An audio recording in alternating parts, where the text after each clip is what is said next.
How's it going, everyone? Welcome back for another Fit Tip video. It's me and Spider Chair here for you.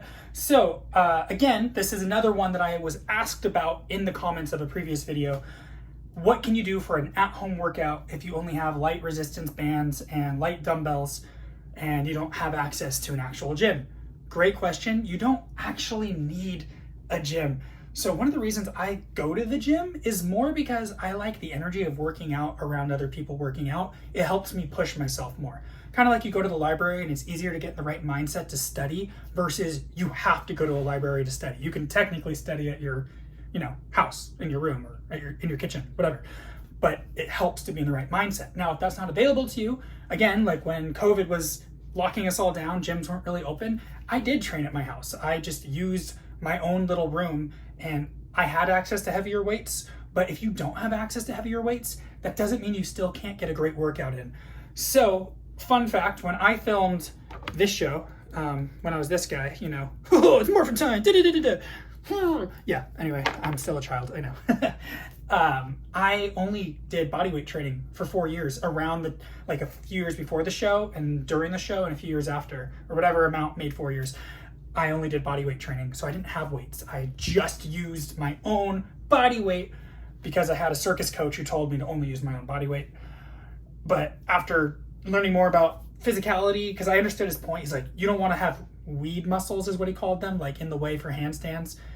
But if I do a push-up to grow my muscle, my body can't tell really the difference other than it's a different motor pattern versus a push-up or bench press. It's still growing my muscle. So that his point wasn't really accurate is what I was saying, but I didn't know better at the time. Anywho, my point being, I was still in, would like to say objectively, fairly decent shape when I was not lifting weights.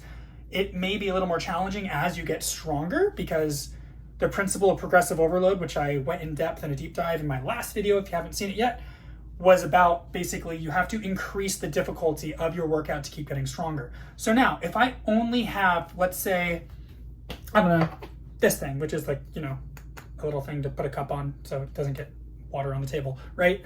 This is the only weight I have. Not very heavy. So let's say I'm doing, bicep curls with it, right? It's gonna take a long time for my arm to get tired because this isn't much of a challenge. Now, let's say I have something else around my house. I'm really just looking around randomly. Oh, here's something. Okay, I have a T-Rex smasher, right? All right, so this is a little bit heavier. It won't take as many repetitions for my arm to get tired.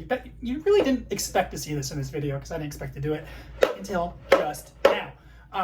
My point being, since your body doesn't count the reps, it really can only feel the amount of fatigue or lack thereof. Maybe it takes me 20 repetitions to get tired with the T-Rex smasher, but it takes me 100 to get tired curling this. As long as I put in the effort to go towards fatigue, regardless of what I'm lifting, my body will still get stronger. That's my point.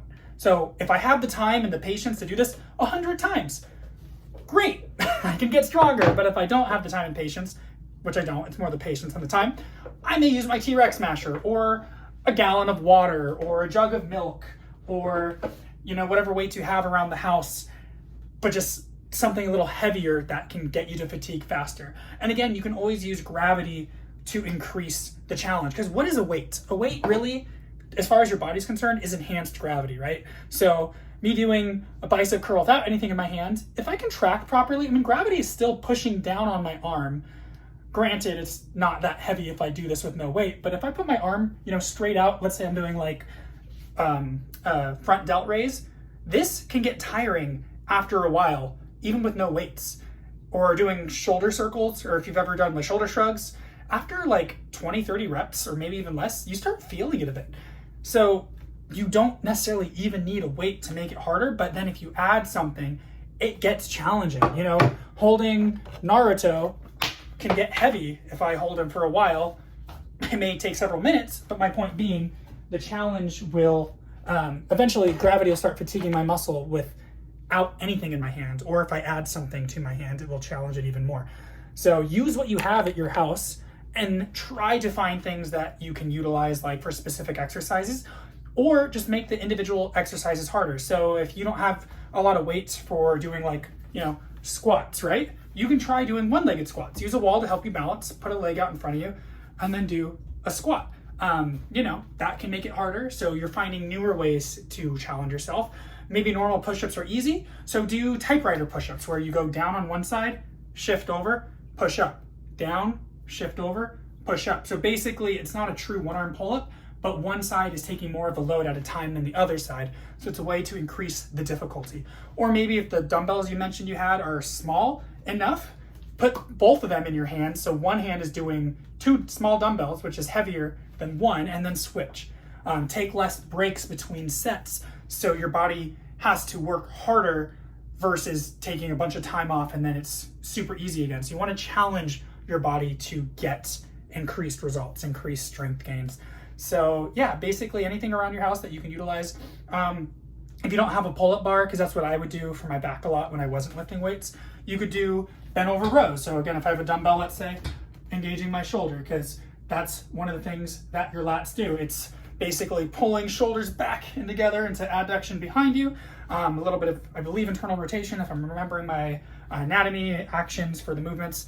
But you can do that with weights, just by putting your muscle up towards gravity and then going through that range of motion. So there's more than one way to accomplish the task. And again, combine that with a great nutritional plan, keep your protein up and rest enough and recover between your workouts, and you should be golden. Hope that helps. Make sure to comment below if you have more questions. Again, if anyone else has questions about other videos or just topics you'd like me to talk about with fitness, please comment them, like, and share this video. Appreciate you guys, and I'll talk to you next time.